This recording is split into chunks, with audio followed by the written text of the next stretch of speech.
ପିଲାମାନେ ଆଜି ତମମାନଙ୍କର ଦଶମ ଶ୍ରେଣୀର ଭୂଗୋଳ ବହିର ଫାର୍ଷ୍ଟ ଚାପ୍ଟର ଯୋଉଟାକି ରହିଛି ସମ୍ବଳ ଓ ତାହାର ବିକାଶ, ଚାଲ ଆମେ ତାକୁ ଭଲ ଭାବରେ ପଢ଼ିବା ଏବଂ ବୁଝିବା। ଦେଖ ପିଲାମାନେ, ଏ ପ୍ରସଙ୍ଗରେ ଆମେ ସବୁ କ'ଣ କ'ଣ ପଢ଼ିବା? ସମ୍ବଳ କ'ଣ, ସମ୍ବଳ ଏବଂ ତାର ବିକାଶ କିଭଳି ହେଉଛି ଏବଂ ସମ୍ବଳ କେତେ ପ୍ରକାର ରହିଅଛି, ସମ୍ବଳକୁ ବିକାଶ କରିବା ପାଇଁ କ'ଣ କ'ଣ ସବୁ ଯୋଜନା ପ୍ରସ୍ତୁତ କରାଯାଇପାରୁଛି ଏବଂ ସମ୍ବଳକୁ କିଭଳି ଭାବରେ ଆମେ ସଂରକ୍ଷଣ କରି ରଖିପାରିବା ସେ ସମ୍ପର୍କରେ ପଢ଼ିବା। ତା ସହିତ ଧାରଣୀୟ ବିକାଶ କହିଲେ ଆମେ କ'ଣ ବୁଝୁଛେ, ସମ୍ବଳ ସଂରକ୍ଷଣ କରିବା ପାଇଁ କ'ଣ କ'ଣ ସବୁ ଯୋଜନା ପ୍ରସ୍ତୁତ କରାଯାଇପାରିବା ଦରକାର ଏବଂ ସ୍ୱାଧୀନତା ପରବର୍ତ୍ତୀ ସମ୍ବଳ ସଂରକ୍ଷଣ ନିମନ୍ତେ ସରକାର କ'ଣ କ'ଣ ସବୁ ପଦକ୍ଷେପ ନେଇଛନ୍ତି, ଏହି ସମ୍ପର୍କରେ ଆଜି ଆମେ ପଢ଼ିବା। ଦେଖ ପିଲାମାନେ, ତାହେଲେ ଆମେ ଜାଣିବା ବର୍ତ୍ତମାନ ସମ୍ବଳ କ'ଣ ନା, ସମ୍ବଳ ହେଉଛି ମନୁଷ୍ୟର ବ୍ୟକ୍ତିଗତ ସାମାଜିକ ଆବଶ୍ୟକତା ପୂରଣ ଉପଯୋଗୀ ତଥା ମୂଲ୍ୟବାନ ବିବେଚିତ ହେଉଥିବା ପରିବେଶର ବିଭିନ୍ନ ପଦାର୍ଥ ଯୋଉଟାକି ରହିଛି ଜୈବ, ଅଜୈବ ତଥା ଶକ୍ତି ଇତ୍ୟାଦି, ଯାହା ପ୍ରାଦୌଗିକ ଦୃଷ୍ଟିକୋଣରୁ ସୁଗମ୍ୟ, ଅର୍ଥନୈତିକ ଦୃଷ୍ଟିକୋଣରୁ ସମ୍ଭବ ଏବଂ ସାଂସ୍କୃତିକ ଦୃଷ୍ଟିକୋଣରୁ ଗ୍ରହଣଯୋଗ୍ୟ, ତାକୁ ହିଁ ଆମେ ସମ୍ବଳ ବୋଲି କହିଥାଉ। ଆମେ ଯଦି ସରଳ ଭାଷାରେ ବୁଝିବା ଯେ ସମ୍ବଳ ହେଉଛି ମନୁଷ୍ୟର ଦୈନନ୍ଦିନ ଜୀବନରେ ଯାହା ସବୁ ମନୁଷ୍ୟର ଆବଶ୍ୟକତାକୁ ପୂରଣ କରିଥାଏ ସେହି ସବୁକୁ ଆମେ ସମ୍ବଳ ବୋଲି କହିଥାଉ।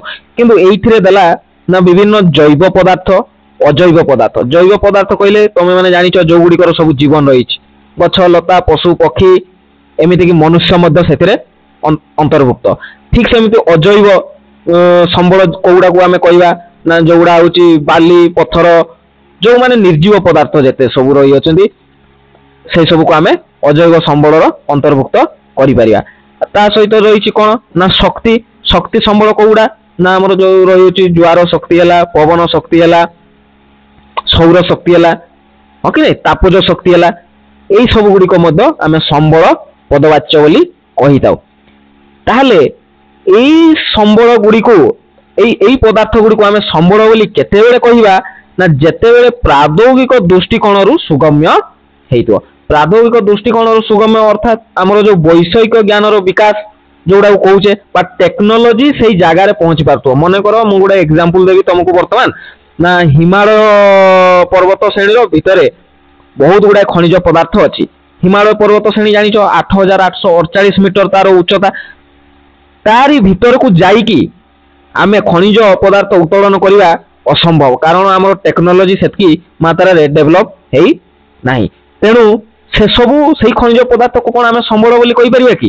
ନାହିଁ, କାରଣ ସେଥିରେ ପ୍ରାଦୌଗିକ ଦୃଷ୍ଟିକୋଣରୁ ସେହା ସୁଗମ୍ୟ ହୋଇପାରୁ ନାହିଁ, ସେଟାକୁ ଟେକ୍ନୋଲୋଜି ପହଞ୍ଚି ପାରୁ ନାହିଁ। ଠିକ୍ ସେହିପରି ଅର୍ଥନୈତିକ ଦୃଷ୍ଟିକୋଣରୁ ସମ୍ଭବ କେମିତି?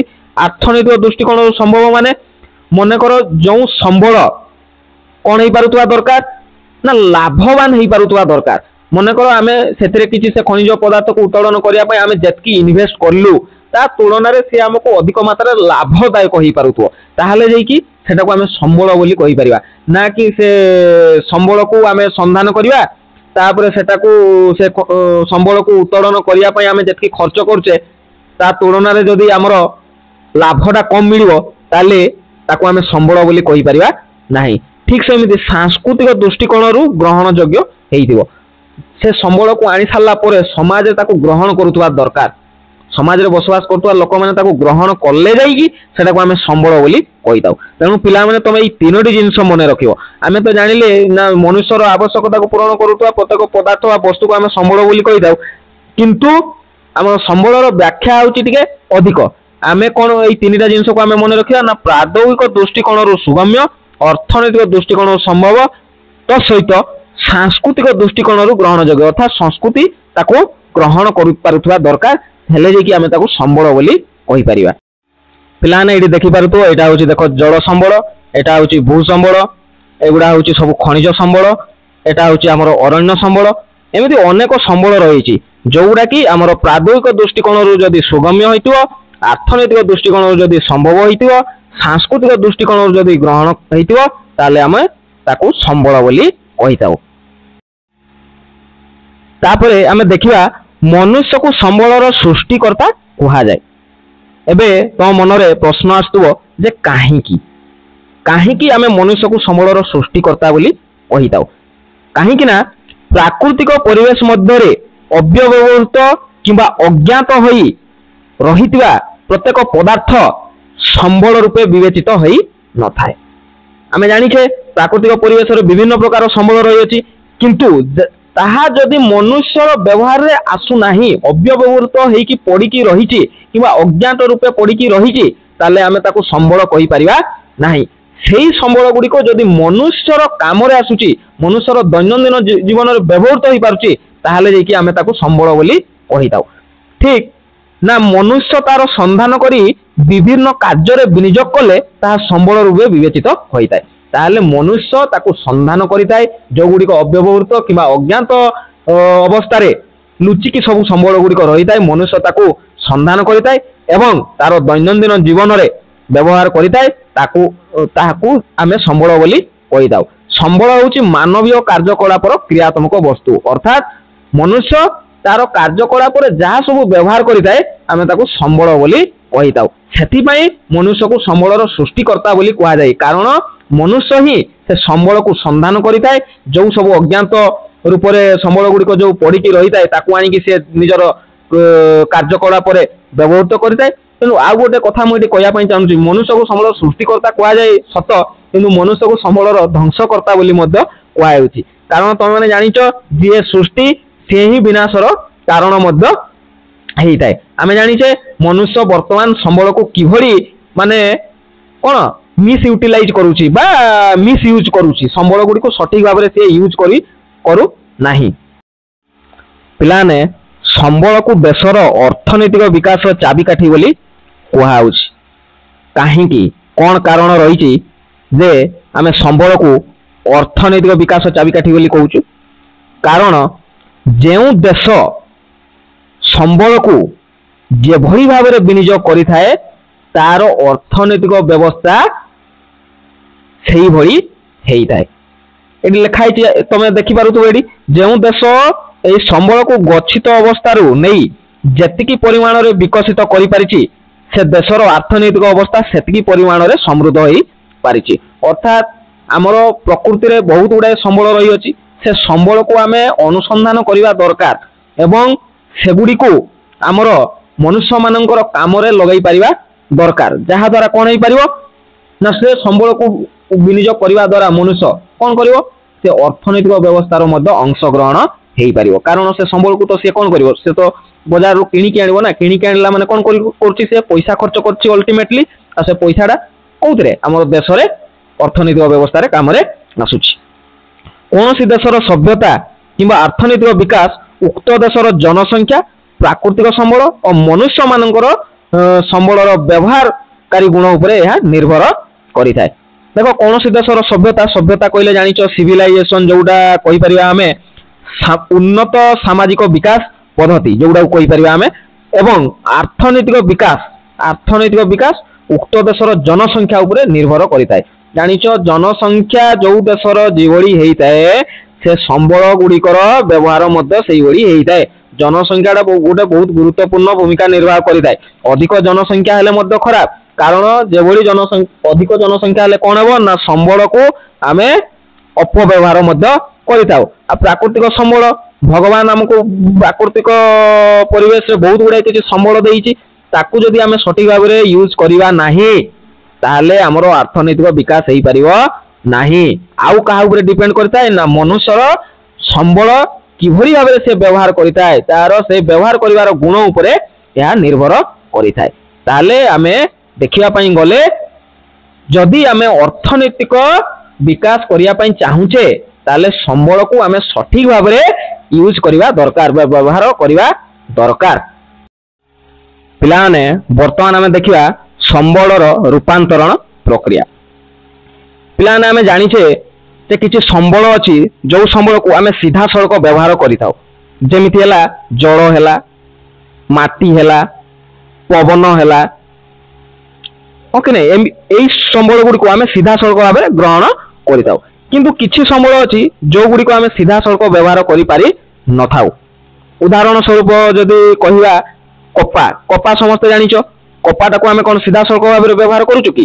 ନା, ताको प्रक्रियाकरण करिकी बा रूपांतरण करिकी आमे कोन करछु कपारु कोन बाहर करछु सूता बाहर करछु सूता बाहर कर साला परे से सूतारु कोन करछु ना कपड़ा तयारी करछु कपड़ा तयारी कर साला परे जेकी आमे व्यवहार करछु अर्थात किछि संबल आमे प्रत्यक्ष भाव में व्यवहार करिताउ आउ किछि संबल को आमे परोक्ष भाव में व्यवहार करिताउ ताहाको आमे रूपांतरण प्रक्रिया बोली कहिताउ अर्थात गोटे संबल को प्रक्रियाकरण माध्यम रे बा रूपांतरण करी जो संबल को आमे व्यवहार करूचो ताको आमे संबल रो रूपांतरण प्रक्रिया बोली कहिताउ आहुरी गोटे मु उदाहरण तुमको देबी आखु आखुटा को आमे डायरेक्ट व्यवहार करि पारुनु हो कि नै आखुर आमे कोन करछु ना प्रक्रियाकरण करके चीनी हैला गुड़ हैला तयारी करूछु एही सब होउची हमर संबल रो रूपांतरण प्रक्रिया एही रूपांतरण प्रक्रिया रे प्राकृतिक परिवेश रे प्रकृति मनुष्य और प्रादोग्य आ अनुष्ठान मध्य थिबा परस्पर ऊपर निर्भरशीलता निर्भर करिता देखि पारु तो एटी त्रिकोणीय व्यवस्था करा हैची मझिरे सेंटर रे की अछि एटी मनुष्य अछि हो कि नै त्रिकोणीय व्यवस्था कौन रही ना प्रकृति प्राकृतिक परिवेश रे उपलब्ध प्रादोग्य कहले मु कहितली कोन टेक्नोलॉजी बा वैषयिक ज्ञान अनुष्ठान कहले आमे कोन कहबा व्यक्ति विशेष होइतिबो किबा घरोई कंपनी हेतिबो किबा सरकार मध्य हेतिरे आसुतबो एठी तमे माने देखुतबो मनुष्य को एठारे केंद्र रे रखा हैची अर्थात प्रकृति रे जहा भी सब हमरो मिलुची संबल गुड़ी को से मनुष्य कौन करिथाय ताको वैषयिक ज्ञान साहाय्य रे बा निजर बुद्धि खटाई ताको रूपांतरण करिथाय बा प्रक्रियाकरण करिथाय प्रक्रियाकरण करि साला परे कोन हुए ना अनुष्ठान अनुष्ठान जोटा रहिछि व्यक्ति विशेष किंबा सरकारी बा हमें कहि परिबा घरोई कंपनी ताको कोन करिथाय ग्रहण करिथाय से सरकार हो किंबा घरोई कंपनी हो से सब किए निजे सही मनुष्य अर्थात एई जो तीनोटी रहिला प्रकृति हैला प्रादोग्य हैला अनुष्ठान हैला एई तीनोटी को परिचालन किए करिथाय बा परिचालित किए करिथाय निजे सही मनुष्य ही करिथाय मु पूर्वरु कहि सारची देखो भूगोल रे मनुष्य को एक मुख्य कर्ता भाव रे ग्रहण करा जाइथाय कारण कोन संबल होउची मानवीय कार्यकलापर क्रियात्मक वस्तु मु पूर्वरु एटा कहि सारिची कारण मनुष्य तार कार्यकलाप जो सब पदार्थ गुड़ी को व्यवहृत करुची सेही सब होउची संबल मनुष्य को संबलर स्रष्टा मध्य कुआउची कारण मु कहिची स्रष्टा काई कहबा कारण अव्यवहृत किबा अज्ञात अवस्था रे पड़िथिबा संबल गुड़ी को मनुष्य ता व्यवहार रे लगाई थाए ताको अनुसंधान करिकी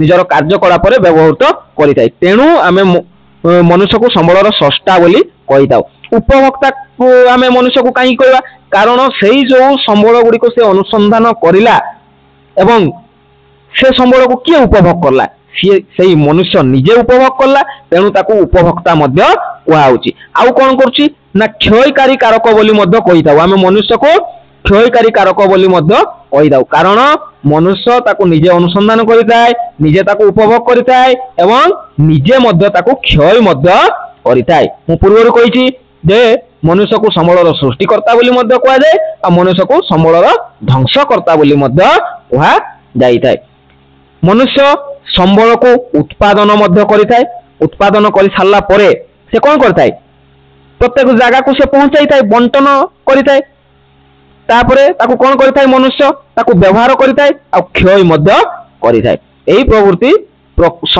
समस्त प्रक्रिया मनुष्य द्वारा ही समाहित होइताय तेणु मनुष्य को एक मुख्य कर्ता भाव में ग्रहण करा जाइताय देखो पिला माने संबलर विशेषता कौन कौन सब रही ना प्रथमत रही उपयोगिता उपयोगिता होउची कौन ना मनुष्यर उपयोगी हेई पारुथबो गोटे संबलटा जदि मनुष्यर उपयोगी हेई पारु नथिबो ताले आमे ताको संबल कहि परिबा नाही आउ से संबल कोन थिबो ना सुलभता थिबो अर्थात अवेलेबिलिटी थिबो अर्थात से संबल अति सहज रे हमको मिली पारु थिबो तृतीय रे कोन कहला ना कार्य दक्षता कहले कोन पूर्वरु आमे जानि छे गोटे जगह को आ गोटे जगह को जीवा पई कोन लागुतला ना बहुत समय लागुतला प्रथमे आमे कोन करतले ना चाली चाली जाउतले तापर कोन हला ना साइकेल रो व्यवहार हला तापर कोन हला ना मोटर यान रो व्यवहार हला तो एटा धीरे धीरे कोन हला ना मनुष्यर कार्य दक्षता मध्य ବୃଦ୍ଧି ପାଇଲା, ଯାହା ଫଳରେ ଆମେ ଗୋଟେ ଜାଗାରୁ ଅନ୍ୟ ଜାଗାକୁ ଅତି ସହଜରେ ମଧ୍ୟ ପହଞ୍ଚି